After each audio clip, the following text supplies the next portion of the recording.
think I would go ahead and record. this? Okay. Yeah, there you go. I see it. Yeah, Chris, I think we are recording it. Chris has to give you the link. Yeah, I will give you the link. Yeah, I think we're recording this. Good.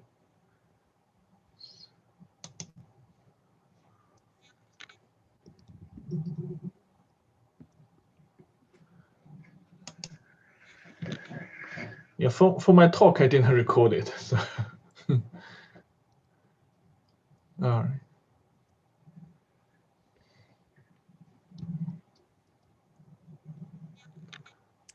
Thank you all for coming out today. It is near the end of the semester, so I know everyone is absolutely slammed, and there's 5 million things to do. So I really appreciate you guys coming out to hear this today.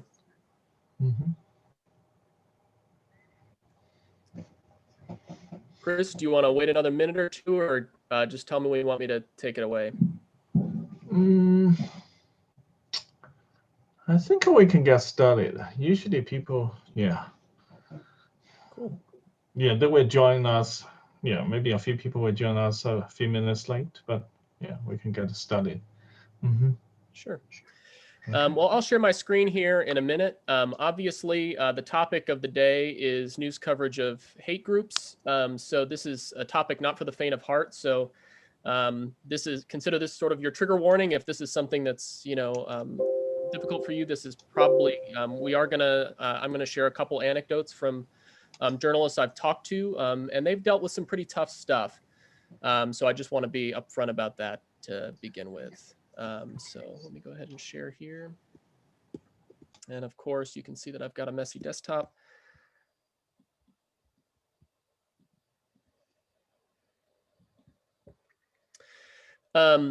So the topic I'll be talking about today is from a line of research I've built on news coverage of hate groups. And this is a topic that's been of interest to me for a while, not the least of which is the events of Charlottesville. But during my dissertation research, I'd initially gone into it interested in how gaming journalists covered topics of religion. But the timing of my interviews with them coincided with the Gamergate controversy, which I'll get into more in a bit. And so journalists that I was talking to found themselves in the midst of sort of an attack from what is termed now as a male supremacist organization known as Gamergate. And so I began to see the difficulties that journalists had in sort of navigating these situations. And I think of it as absolutely material and absolutely important. So I'll be sharing some of the findings from that research today. And just for ease, I'll throw a couple of the citations in the chat here in a bit. But to start, I feel like it's always important to acknowledge both the professional and the personal. I've sort of told you the professional part of my motivation as well. My mother is for those who don't know, an out lesbian woman. And during high school was the first time I sort of recognized a difference in how people treated her as opposed to how people treated me. And that was also the first time I got to meet people who very clearly and explicitly acknowledged themselves as being part of a hate group. And so for me, this line of research is really about creating a more open and inclusive public sphere. And hate groups are opposed to that, right? And my dream is that my mom would one day live in a world where she felt as free and comfortable in society as I do, right? So there's a couple things at stake here. So first of all, I think we have to acknowledge that, the activities of hate groups is one that's absolutely material to communities. So one that journalists would be naturally inclined to want to report on, right? So on the one hand, certainly there's safety concerns that go along with hate group activities such as rallies. Everything associated with hate groups as well, protests, rallies. Oftentimes social media work takes place through sort of celebrity-driven either attacks or promotions. And these tend to hit all of the news values that we use to determine whether something needs to be reported on. At the same time, we also have to acknowledge that these groups very much anticipate this coverage and work very hard to find a way to use this coverage to create a platform for themselves. In scholarship, we refer to this as the objectivity trap. We sort of are inclined to try to be balanced and fair, and so we are interested in hearing both sides of the story, or multiple sides of the story. And these groups acknowledge that and even call for it, like, why aren't you talking to us? We're the oppressed population here. And so we'll really work against the sort of ideas that journalists have about how to do their reporting in order to gain coverage. And many of the journalists I've spoken to really do get taken in by that and will fall into that very easily. And we also have to acknowledge that while we might like to think otherwise, particularly here in the US, we do have a history of granting fairly favorable coverage to white supremacists. I guess most egregious would be the sort of oxygen of amplification we granted to the Ku Klux Klan in the early parts of the 20th century. So to start with, I always think it's important when we're sort of talking about research to talk about, the potential solutions as well. So I'm going to go through some of the things that, in my research, I've sort of found that is issues to critique, things that have gone wrong. But I'll also point out some things that journalists have proposed as potential solutions. So to start with, I think the most obvious and one that we would hope that we would, as journalists, sort of most easily sort of avoid, but one that I've seen doesn't always get avoided, is gearing yourself towards an audience that legitimates hate groups openly. So the story of this particular publication with Newly is a bit of a story. But as part of this this research article, we ended up looking at this publication, Christian Today, and it was sort of an interesting situation. This is a religious publication out of the UK, and one that became increasingly xenophobic in the midst of the Syrian refugee crisis, or their audience rather became increasingly xenophobic. And so they had an opportunity here. They could either sort of push back on their core audience, or they could embrace the direction that their audience was going. And this was a case where they actually sort of embraced this increased xenophobia. And so you can see here on the right some of the phraseology that they used in their publication. And we have to point out that the norms that Christian Today was using are very standard lifestyle journalism norms of, orienting yourself towards the audience, use of secondary sources, use of tone, perspective to try to make a point. Those aren't necessarily problems until you've geared yourself towards an audience that legitimates a group like this, right? Now, on the other side of the coin, there are situations where the audience is sort of faced with the potential of a shift and goes the other way.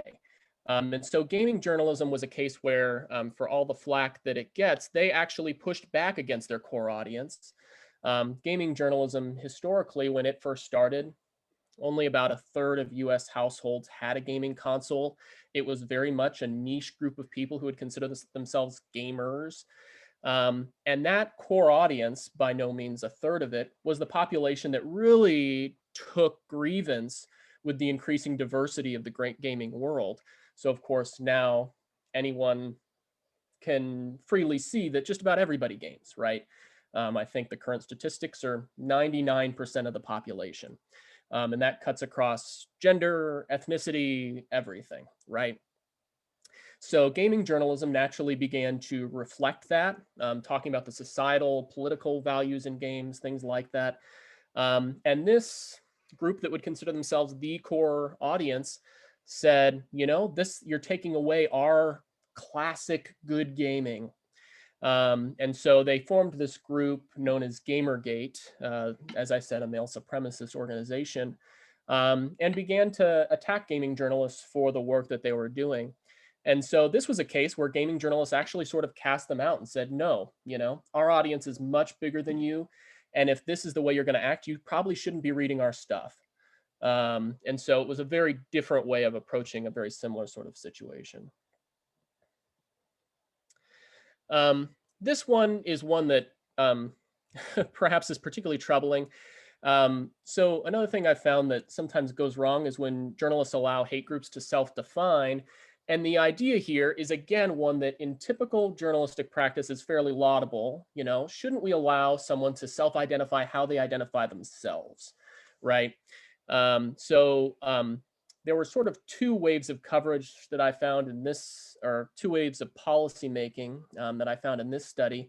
And this all happened post-Trump election. So in the midst of the Trump 2016 campaign, the AP put out a set of guidelines for how to refer to the alt-right and different sort of white supremacist groups, mainly making the point we should probably identify very clearly if they're being racist, right? The second wave of it occurred in the midst of Charlottesville. The most troubling thing that I found in this research is, despite the fact that these news organizations made the policies, very few of the journalists even working for the organizations followed the policies. In this particular case, the alt-right is the group in question. And so journalists would go to these rallies and ask them, well, how would you define yourself? You say you're alt-right. Well, what does that mean to you? And so this ended up, of course, being a problem because they would identify themselves in ways to mainstream white supremacist ideas, which was the intent of the term. The alt-right was a term coined by Richard Spencer, who's a very prominent white supremacist. And it was created with the idea of mainstreaming white supremacist ideas and creating a term that they thought would be more acceptable to the US population. And so by doing this, journalists, in a sense, gave them the term that they wanted. Now, journalists I've spoke to said, it felt like a little bit of a trap, because I feel like if you explicitly follow the guidelines that the AP gives us to call a racist, doesn't that make it so that we're not hearing a certain part of our population? Doesn't it make it so we're not hearing our sources? And so they were very taken in by this idea of using this terminology. Journalists also run into trouble in their when they go live or try to do man on the street interviews in these situations. White supremacists sort of expect a certain level of chaos at these rallies and expect journalists to be a little overwhelmed at them. Even experienced journalists. For this particular study, Brett and I talked to journalists who were at, Associated Press, New York Times, some very heavy-hitting publications. And these were people who would walk into these events and very quickly be overwhelmed just by the fact that you've got your, for lack of a better way of describing it, Nazis who look like Nazis. You've got your guys running the game who are your Harvard-educated guys who dress in suits, ties, look like they're at a TED Talk. You've got Antifa over here. You've got police over here. And journalists show up and they're trying to figure out, how do I navigate this? One journalist I spoke to was a recent graduate of one of our fine schools of journalism here in the US. And she was maybe a year or two out from undergrad. She woke up that morning, went into work, and they said, hey, we need you to cover this Billy Roper rally that's happening here in the city. So she showed up and saw the exact kind of scene I talked to you about. And she's, as you would guess, very overwhelmed, trying to figure out, who do I talk to? She's never covered an event like this before. And in the midst of trying to figure this out, her newsroom calls and said, hey, we're very upset with you because you haven't done your Facebook Live today. And we really need you to go live on Facebook. And so she goes live on Facebook, like her newsroom asks. And the crowd sort of starts moving her towards the center from the people who are the Nazis who look like Nazis, the swastika sort of tattoos and stuff, to the TED Talker kind of guys. And so she gets up there and Billy Roper basically takes over her Facebook Live. And it was the sort of thing she said where, when she was listening to him, it all seemed so reasonable and rational. And it wasn't until she was looking at the comments and sort of reflecting on what he was saying that it occurred to her that no matter how he was saying it, like, wait, that was Holocaust denial. Like, wait, that was anti-Semitism. And it was the sort of thing she said where if I'd been able to review my notes, I would have been able to see it for what it was. If I'd been able to rewind the tape and look at the tape, I would have been able to see it. But of course, she was live, and so the damage was sort of done. Later that day, Billy Roper had a sort of closed-door meeting with the neo-Nazis that he'd gathered there, and he singled out her publication, said, "I really want to thank this publication for finally giving my group a voice. We've so often been silenced by the media. It's so nice to finally have been granted a voice." And she was ashamed. On her call with me, she broke down, and she felt like she'd failed one of the more important tasks in her career. But here's the thing: this is a situation that she shouldn't have been in, and this was a problem that she really shouldn't have been placed in that situation to begin with. So, what have journalists sort of recommended in relation to this? So, first of all, really careful use of sources. So this is a study I worked with Sydney Kidd, who, if you haven't worked with her, she's a really fantastic undergrad student, a very promising scholar. So here we looked at the use of the Southern Poverty Law Center, which, if you read anything related to hate groups, very often they'll use the Southern Poverty Law Center to establish whether a group is a hate group. The problem, of course, is the Southern Poverty Law Center is a very troubled institution, plagued by a pretty substantial history of gender and racial discrimination, which is ironic to the point of sadness in terms of what it is that their mission is. So this particular picture was one that was taken by the Gainesville Times in 1967. They buried the photo because they said, well, gosh, this seems to humanize the Ku Klux Klan. And so the Southern Poverty Law Center, in their fundraising efforts, finds this photo, uses it in all their promotional materials, and now the KKK also uses it to humanize their own work, right? And so one of the things journalists told me is they're very careful about the types of sources they've used, and in recent years have really pushed back from the Southern Poverty Law Center, relying more on Anti-Defamation League and a couple of others, just to make sure that their sources are very tight in terms of talking about this.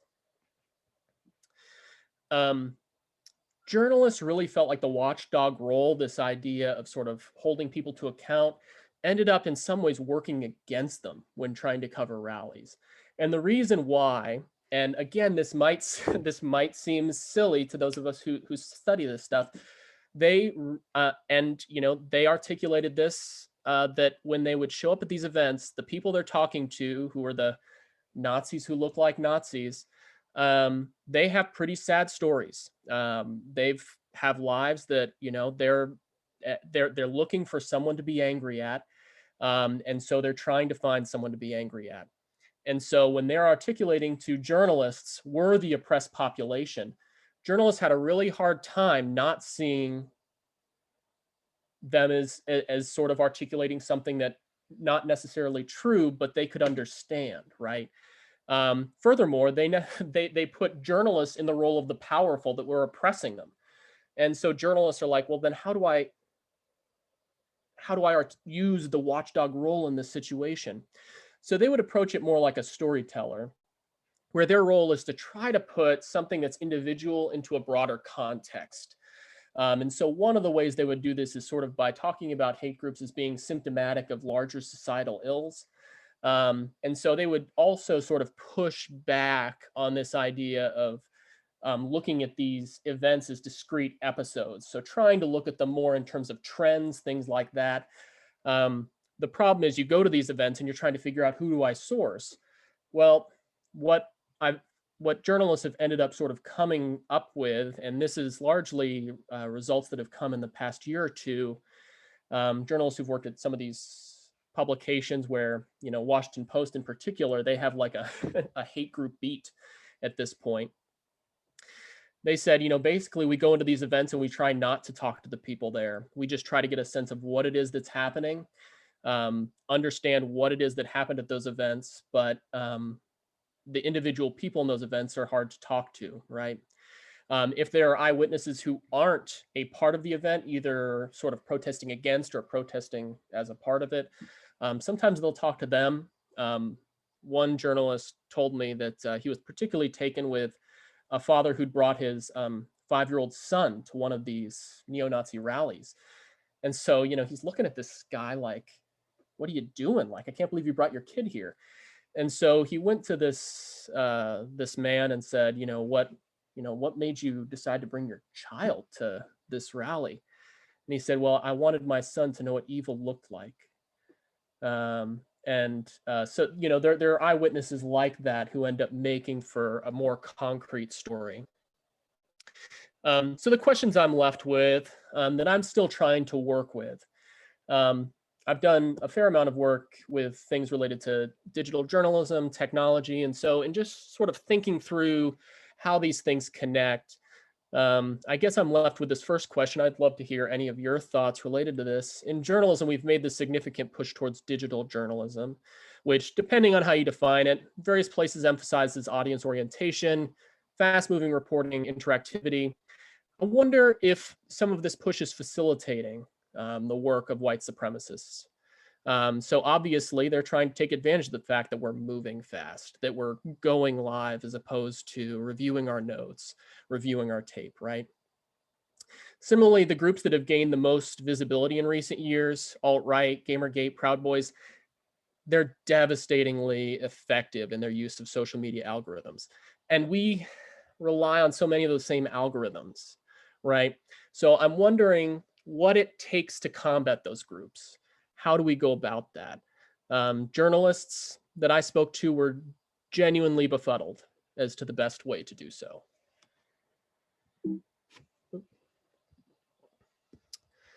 So I've gotten a little bit of press related to this recently. So there's RQ1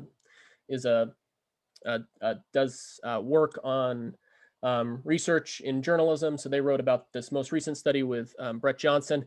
And if this is something that interests you, I'll be on a podcast that records next week that should be out in January about how journalists manage controversial sources. So they'll be talking a little bit about the recent publication on hate group rallies. And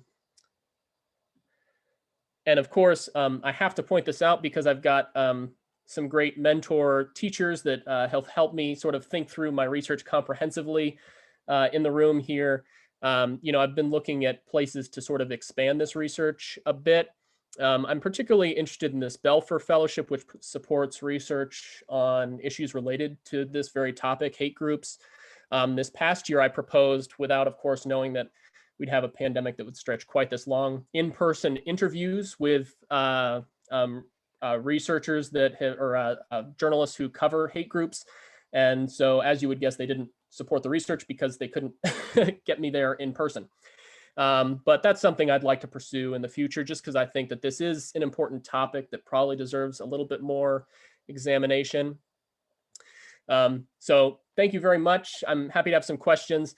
I've said vote for me just because if you're a member of AEJMC, I've been nominated for the Standing Committee on Research, which is a area I'd really like to be a part of.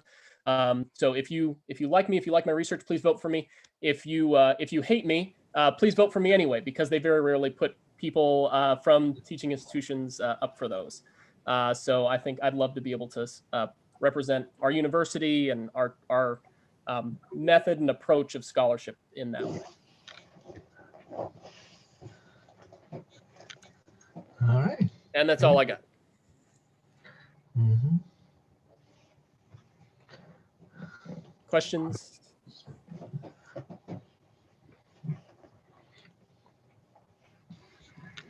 I have a question, Greg.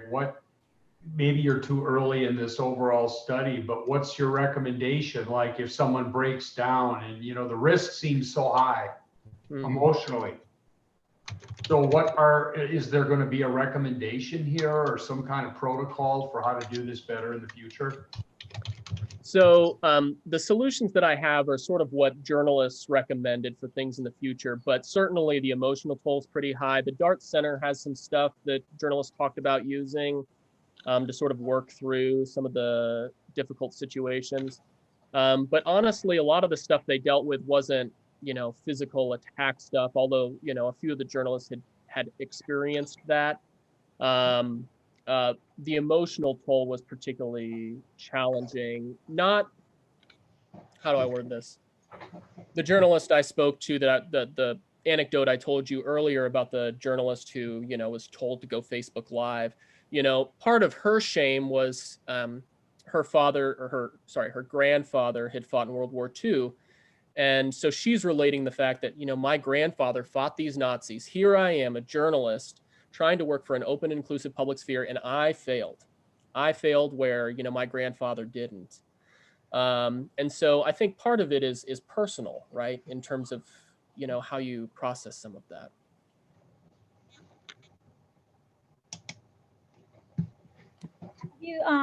Have you looked at how this, or have you situated this in terms of looking at studies of journalists covering war and conflict and trauma?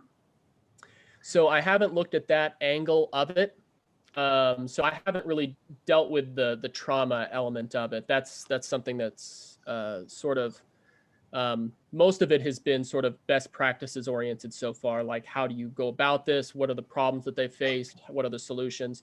But certainly that is an important, study that I think would be a relevant follow-up, which is, if you've been through this, how do you process it afterwards, right? And I think that there are some really relevant connections there with covering war, right? Because it's a similar situation, right? You walk in and you say, "Oh my gosh, where do I even start?"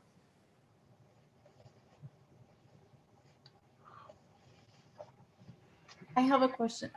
Yeah. So Greg, you were wrapping up with asking if we have any answers to the questions that you were asking or Yes. still have left. I don't have answers. I have another question for you.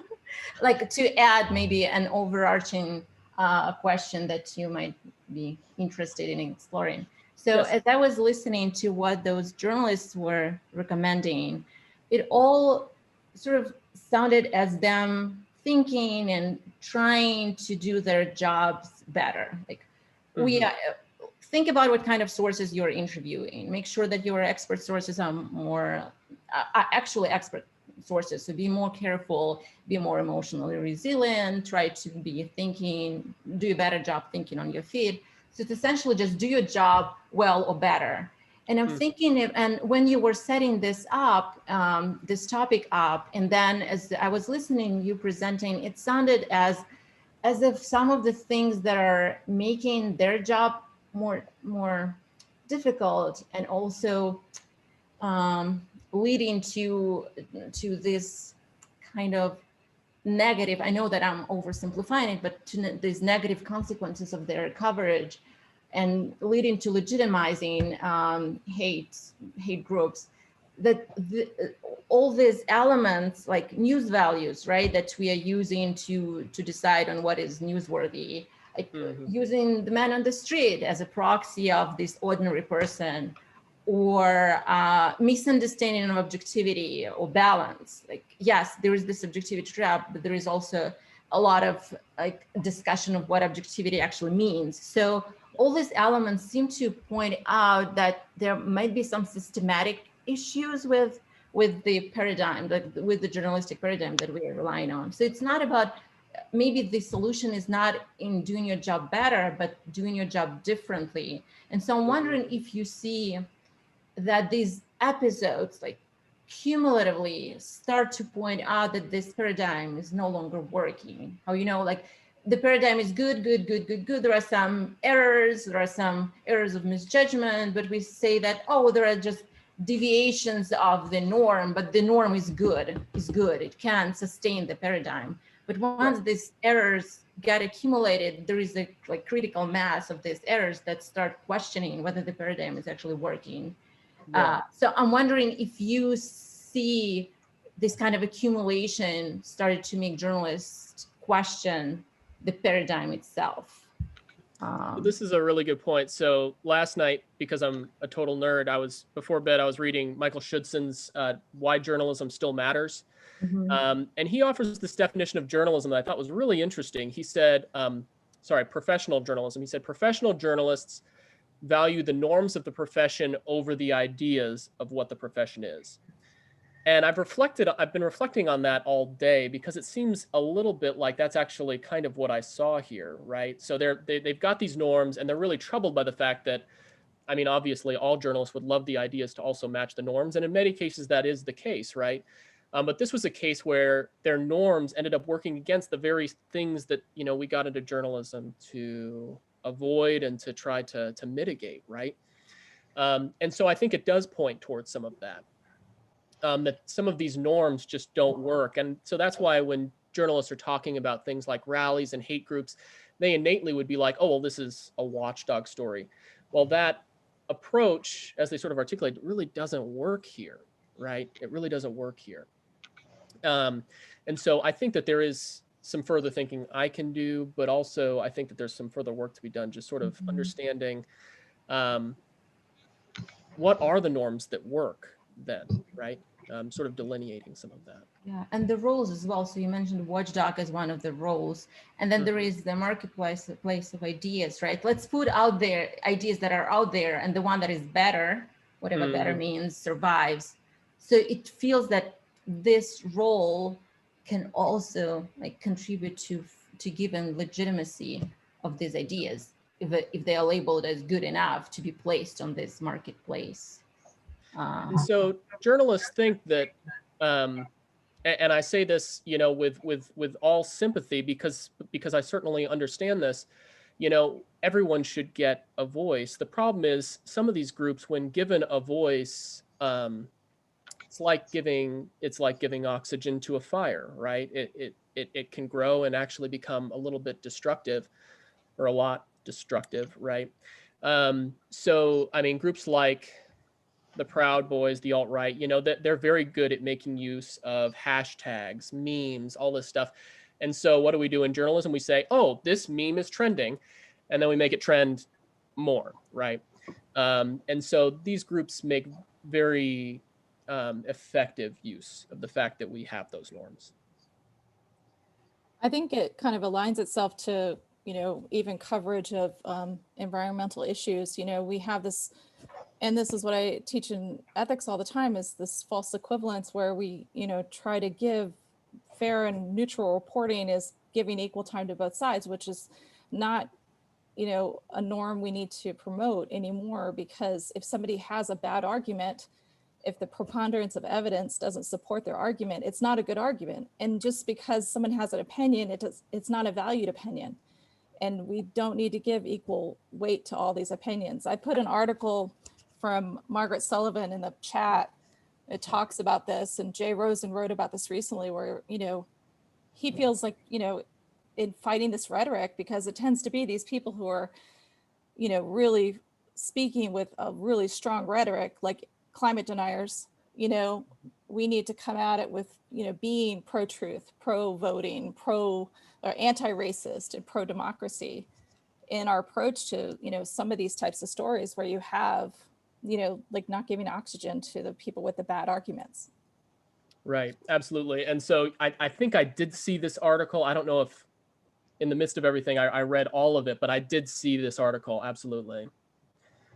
And so, yeah, and I think that's and I think you're absolutely right.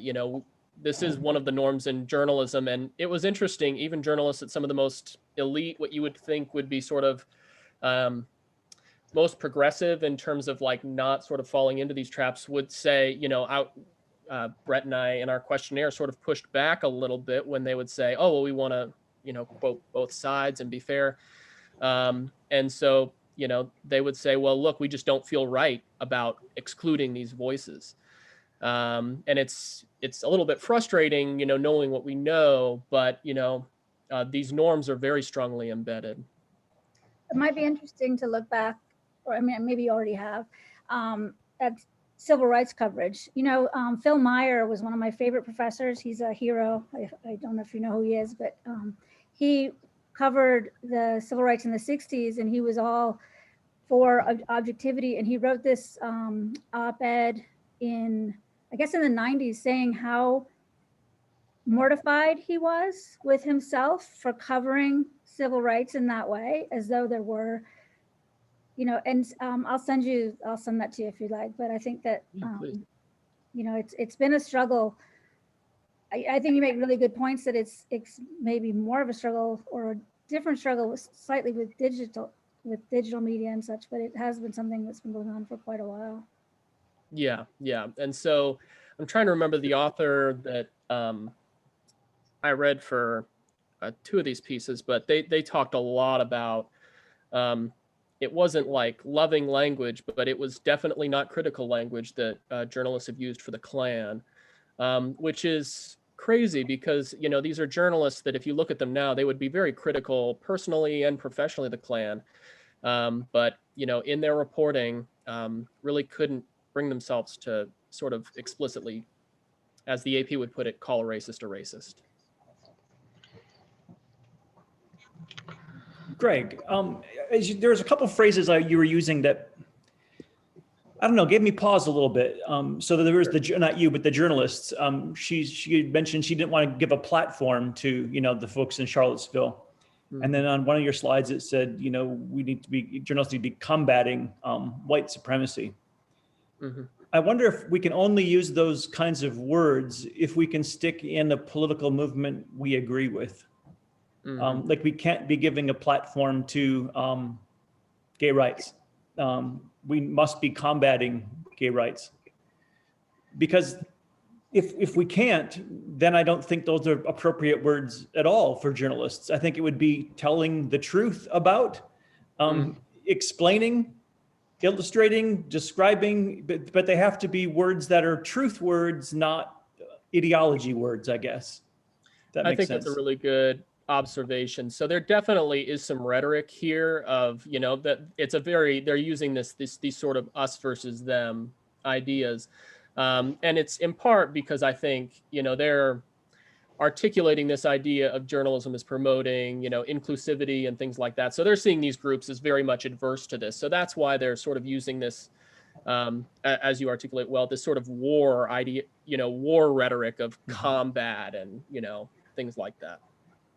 It just strikes me that, going back to what Volha says, that it gets at the broader issue of what does a journalist do. And I think it does point out that it's not giving a platform. It's not combating. It's not really advocating, we could say, anything other than, here is the research I did, and this is what I found. It struck me, I really liked the phrase for the person you interviewed from the Facebook Live, where she said, if only I could have gone back and looked at my notes, I would have realized.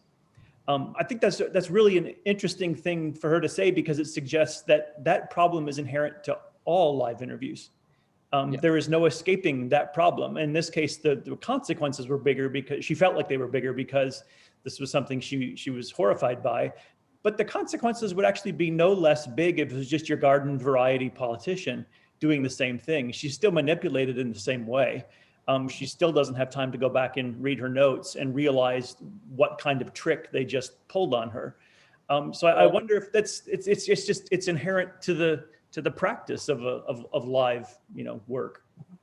It makes verification very, very difficult, right? Which is supposed to be one of the things that journalists, you know, sort of plant their feet on. And so, you know, we put a lot of criticism of journalists doing live interviews to, you know, like, oh, why didn't you hold this journalist to, or this person to what they said, or, you know, they said what they said was a lie. You know, why didn't you call them on it? It's pretty tricky when you're there in the moment. In some ways, the format of being live like that makes it very, very difficult to verify on the spot. So I think that there are some very important norm questions to be raised in terms of, you know, there are practices that don't seem to be working for us.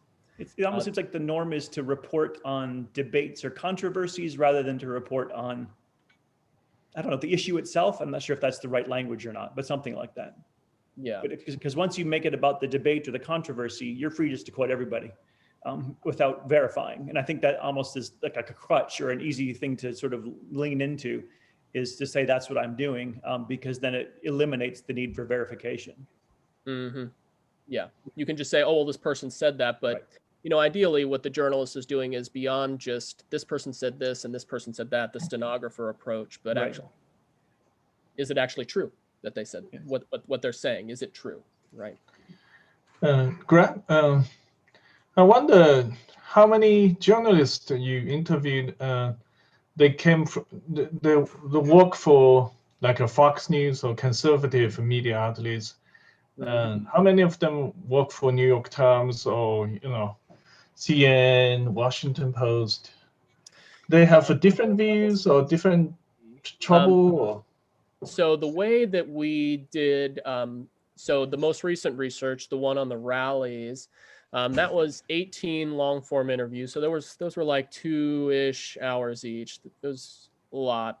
But we had a list of, I think, every journalist who'd been reporting on a rally in the past 5-10 years. And so we contacted, I think we contacted all of them, but we tried to get a hold of people we thought would sort of represent different elements. I don't know that we did get anyone from Fox, but we also didn't have anyone from MSNBC. I mean, we tried to emphasize people who had some experience in this, so they could also speak to the solutions, right? So I know we got Washington Post. I know we got New York Times. We got Associated Press. We got Atlanta Journal, Knoxville News Sentinel. Trying to think of some of the others. It's a pretty good array. There were some digital news publications in there as well. I think there was CNN was in there. Okay. Yeah. All right. And here, actually, let me throw this in here. This has, these are some of the citations I used if you're of interest. And of course, I'm happy to share any of the studies with you. But that Johnson-Klein study is the one where I did the interviews, and yeah, the full list of the publications and stuff is in there. Okay. Greg, as everyone's talking as well, you'd mentioned the training for journalists and how some of them are aware of it and using it, and some aren't. Do you think this would or could also lead to changing the way that how we consume media? So there's the side of how journalists are have to change the way they report on this topic, but also it seems that there's some onus on us as consumers of the media that we have to somehow learn that we have to treat these topics differently. And do you see that some of your research might lead to informing some of that, or do you have thoughts on that? Yeah, I mean, I think that there is some research that needs to be done on sort of reception and the expectations that we have for it. My sense is from these interviews with journalists is, and this gets at some of the things that Volhan Scott pointed out, that they're trying to act with their norms, but one of their norms is to give the audience what they need, and they're not exactly sure what they need. Like, obviously, you want to know if this event's happening. Obviously, you want to know, sort of see the context of it, but, what exactly are you expecting from me at this rally? And I think journalists are genuinely perplexed what it is that's expected. Yeah.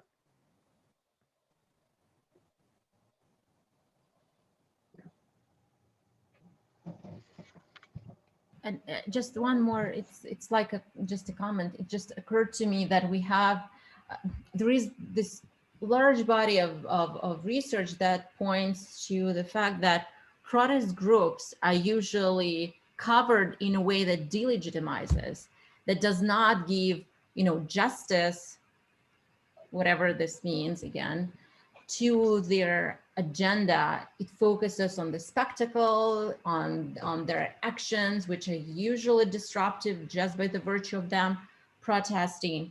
And it's just interesting that when we talk about hate groups, we're talking about their ideas being legitimized. So it's interesting whether it actually can have to do something with them usually be like, by definition, not representing minority groups that also, as research shows, tend to be represented in this way, that again, focuses on the disruption, on the external, effects of their products rather than the agenda. So I'm wondering if actually there is something going on here in terms of the racial, distribution of who is protesting.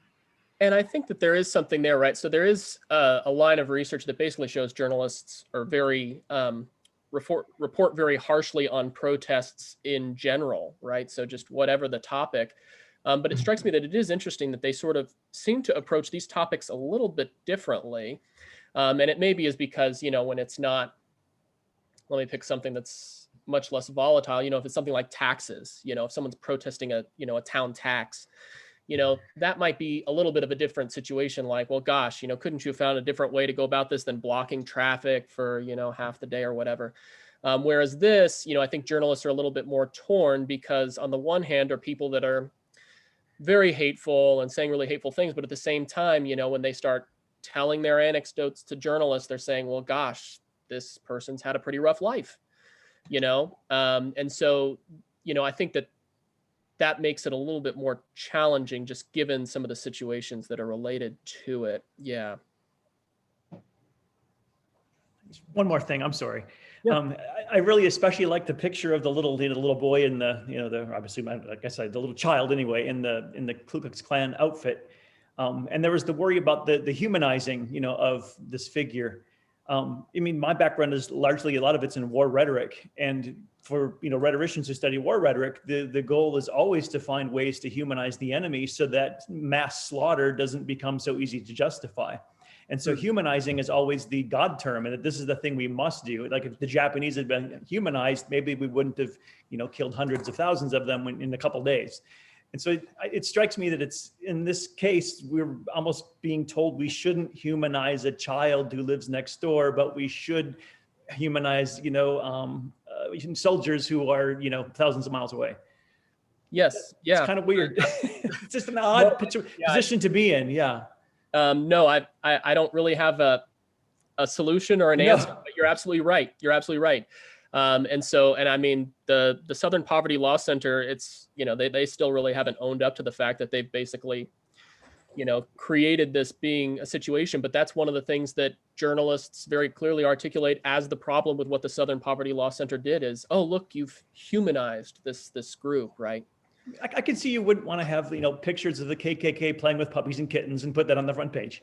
But, a child is, I don't know. It's tough to say that's inherently bad. Although I could imagine if it was a full page, spread of children in KKK outfits, well, then it's not really maybe reporting anymore. But I don't know. Just the demonization of humanization sounded pretty cool to me.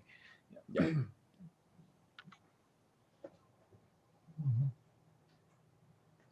Well, folks, I really appreciate everyone coming out. I know that this is a really busy time of year, and I know that this isn't the most festive of December-themed topics.